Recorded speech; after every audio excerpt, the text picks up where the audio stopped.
தூத்துக்குடி மாவட்டம் ஸ்ரீவைகுண்டம் பகுதியில் உள்ள ஆலடியூரில் மழை வெள்ளத்தில் வீட்டு பக்கவாட்டு சுவர் விழுந்ததில் வயதான மூதாட்டி ஒருவர் சம்பவ இடத்திலேயே பலியானார். 3 நாட்களுக்கு பிறகு உடல் மீட்கப்பட்டு அடக்கம் செய்யப்படுகிறது. இது குறித்தான கூடுதல் விவரங்களோடு இணைகிறார் செய்தியாளர் ராஜேஷ். வணக்கம். இது குறித்தான மேலும் விவரங்கள். ஹர்ஷினி, வணக்கம். தூத்துக்குடி மாவட்டத்தில் இருக்கக்கூடிய ஸ்ரீவைகுண்டம் பகுதியிலே ஆலடியூர் ஊரில் மழை வெள்ளத்தால் சூழ்ந்து ஊரே தீவு போல கடந்த 4 நாட்களாக காட்சியளிக்கிறது.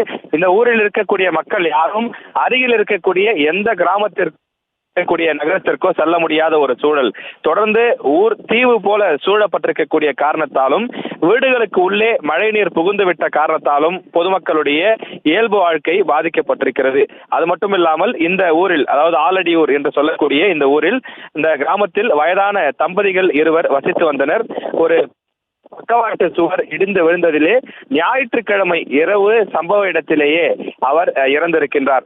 3 நாட்களாக அந்த உடலானது அழுகிய நிலையில் இருந்த நிலையில் இன்றைய தினம் அந்த உடல் கண்டெடுக்கப்பட்டு அவர் மீட்கப்பட்டு தற்போது அந்த இறுதி சடங்குகள் எதுவும் கூட செய்யாமல் உடல் அடக்கம் செய்யப்படுகின்றது. அதாவது இந்த ஊரிலிருந்து கிட்டத்தட்ட 2 கிலோமீட்டர் தூரம் சென்றால்தான் அந்த ஊரினுடைய இடுகாடு வரும். ஆனால் இடுகாடு கூட வசதி இல்லாத ஒரு சூழல். காரணம், முற்றிலும் மழை நீரால் சூழ்ந்திருக்கின்றது. கிட்டத்தட்ட 20 அடி தூரத்திற்கு ஆழத்திற்கு. அப்படிப்பட்ட சூழ்நிலையில் அந்த பாட்டியினுடைய உடலை கூட கொண்டு சென்று முடியாத சூழல் இருக்கக்கூடிய காரணத்தால் வீட்டிற்கு அருகிலேயே அந்த பாட்டியினுடைய உடலை அடக்கம் செய்கின்றார்கள். மற்றும் அந்த வயதான தாத்தா ஒருவர், முதியவர் ஒருவர் வசித்து வந்த நிலையில அந்த இருவரும் திடீரென்று அந்த பக்கவாட்டு சுவர் சரிந்து விழுந்த காரணத்தால் மழை தொடர்ந்து அதிகமான வெள்ளம் ஏற்பட்டு பக்கவாட்டு சுவர் சரிந்து விழுந்து அந்த மூதாட்டி சம்பவ இடத்திலேயே உயிரிழந்திருக்கின்றார். உறவினர்கள், மகள்கள் கூட வர முடியாத ஒரு சூழல்.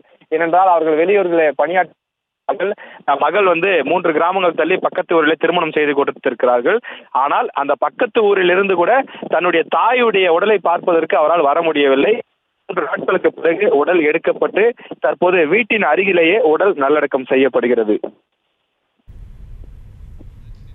விவரங்களுக்கு நன்றி ராஜேஷ். செய்திகளை உடனுக்குடனும் துல்லியமாகவும் தெரிந்து கொள்ள சப்ஸ்கிரைப் பண்ணுங்க.